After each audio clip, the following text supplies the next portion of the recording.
अगर तुसी भी एक डॉग लवर हो और साढ़े चैनल ते आए हो नवें तो दोस्तों सब तो पहले चैनल को कर लो सबसक्राइब ते नाल ही दबाओ घंटी दा आइकन नूं ताकि हर तरह की डॉग्स की वीडियो तुहाडे तक आसानी नाल पहुँच सके।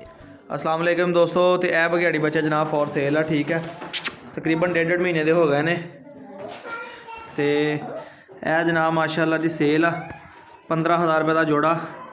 दुध हले गर्म है इस करके नहीं पी रहे। हले देखो ना धुएँ निकल रहे हैं दुध विचों, हजे हले गर्म है इस करके बच्चे दुध नहीं पी रहे। दरवाज़ा बंद कर दे।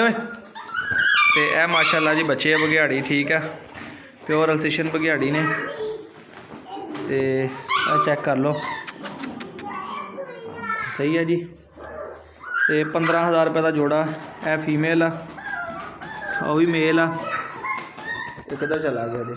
ठीक है, तो यह बच्चे ने यह फॉर सेल आ। 15,000 रुपये का जोड़ा वा नर मादी का। जोड़ा भी दोस्त लेना चाहे ये जनाब बंपर सेल ही लाती है जनाब। ठीक है, तो जोड़ा भी दोस्त शौक करना चाहे या रखवाली वास्ते लेना चाहे उनके वास्ते बड़े परफेक्ट ने। 8 बच्चे ने। यह फीमेल आ, यह भी मेल आ, और फीमेल आ, भी मेल आ, आ भी मेल, भी मेल, भी मेल, तो ब्लैक भी मेल आ। 5 मेल ने 3 फीमेल ने। ठीक है, एक है फीमेल आ, एक ब्लैक फीमेल आ, ब्लैक भी मेल आ। 1 2 3 4 तो 5 मेल ने, 3 फीमेल ने। तो यह जनाब हम दुध कुछ नॉर्मल हो गया तो बच्चे ने पीना शुरू कर दिता जे। बंपर प्राइस सेल लग गई जी। ठीक है, 15,000 रुपये का जोड़ा जनाब खुशी दे विच। ते जोड़ा कोई एक लेगा 10,000 रुपये का जोड़ा लेगा नॉर्मली का 15,000 रुपये का। ठीक है, तो एक मेल में सेल हो गया जी। 4 मेल तो 3 फीमेल बचियां ने। तो फाइनली 15,000 रुपये का जोड़ा लग जाएगा जनाब। जोड़ा कोई दोस्त भी लेना चाहे रब्ता कर लवे। 8 जनवरी की फ्रैश वीडियो जनाब।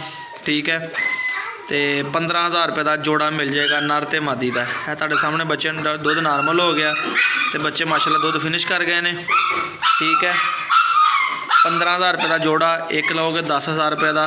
नंबर स्क्रीन पर चल रहा है जो रब्ता कर लो मेरे नाल। इंशाअल्लाह ताला घर को भी तुहानूं हो जाएंगे। आकाश काफ़ी बच्चों ने कन खड्डे करने शुरू कर लेने। और वेखो, और वेखो उन्हें पोजीशन सीधी कर ली है, इन्हें कन टेढ़े कर लिया। यानी तकरीबन को 15-20 दिन महीने के अंदर इंशाअल्लाह ताला कन भी खड़े कर लेंगे। एक नंबर बच्चे ने गारंटी देवांगे जनाब वाली। ठीक है, प्योरिटी की। तो रखवाली वाले सिक्योरिटी वाले डेरिया के रखने वाले जनाब जानवर ने और मुनासिब कीमत मैं क्या चलो दईए। तो अल्लाह खैर करे। 15,000 रुपये का जोड़ा तो 10,000 रुपये का एक तुहानूं फाइनली मिल जाएगा। जो दोस्त भी ने लेना पिछली एक वीडियो लाई थी जो किसी को समझ नहीं सी लगती हैगी कि किहड़ा मेल है तो किहड़ा फीमेल है। वेख लो माशाल्लाह जी। ठीक है, 8 बच्चे ने। तो जो भी दोस्त वीर को साडा रब्ता करे। 7 रह गए, एक मेल सेल हो गया जी। उन्हें मिल जाएगा। ज़्यादा तो अपने वीर को जो दोस्त चैनल तो नवे ने सबसक्राइब कर दो, लाइक शेयर कमेंट जरूर करियो। मिलेगी नई वीडियो में। फिर अल्लाह हाफिज़।